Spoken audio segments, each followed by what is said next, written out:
বহুলা পঞ্চায়েতের প্রভাবশালী নেতার সাকরেদ রামজীবন লোহার ও মুন্না সাউ গ্রেফতার।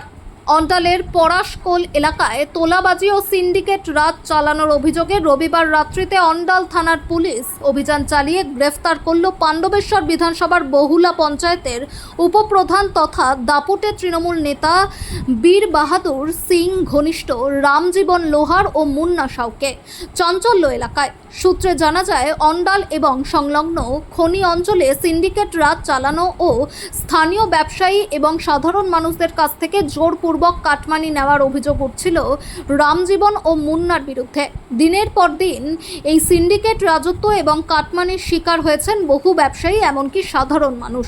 তবে বেশ কিছু সুনির্দিষ্ট অভিযোগের ভিত্তিতে তৎপর হয় পুলিশ। তারপরই রবিবার রাত্রিতে অন্ডাল থানার পুলিশ হঠাৎই অভিযান চালিয়ে বীর বাহাদুর সিং ঘনিষ্ঠ রামজীবন লোহার ও মুন্না সাউকে গ্রেফতার করে।